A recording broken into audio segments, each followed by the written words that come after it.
we really, really, really wanted the vice president and the premier to come to our color studio.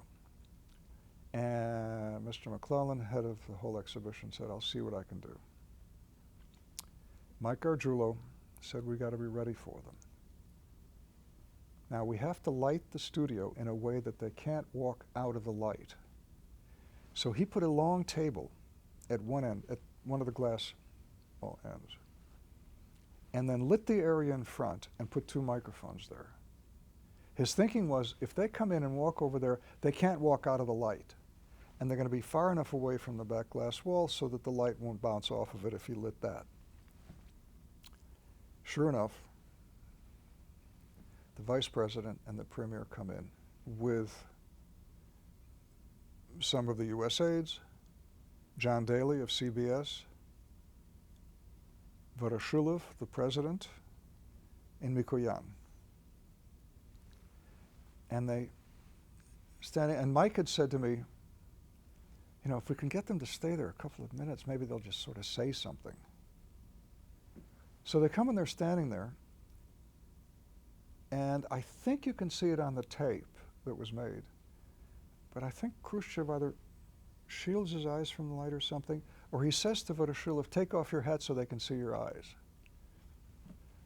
And so Voroshilov sort of moves his hat back, and they're standing there, and I think, well, why not? And I ask, I can't remember whom I asked first.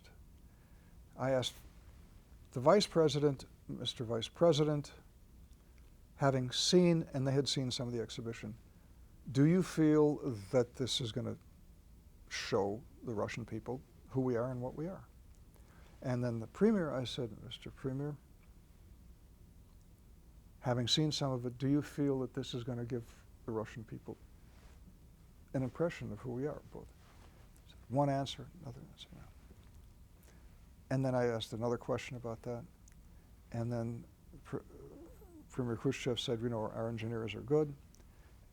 And then, emboldened, there was a moment where I'd asked the vice president something, and I can't remember what it is, and it's on the tape. And Premier Khrushchev interrupted him with a small factual error. And I interrupted him. Okay. In Sydney, Australia, where my father in 1956 had been named musical director of the Sydney Symphony Orchestra, he and my mother are in a movie theater. And as they did in those days, the feature film is preceded by a newsreel. And what are my mother and father looking at?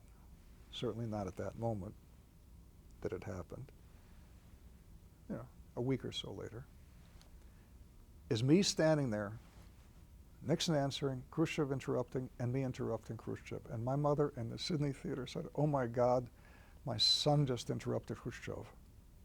And she said it in Russian to my father. And I don't, you know, later I visited them at the end of that year, and I said, well, what did you think was going to happen to me? She said, I don't know, but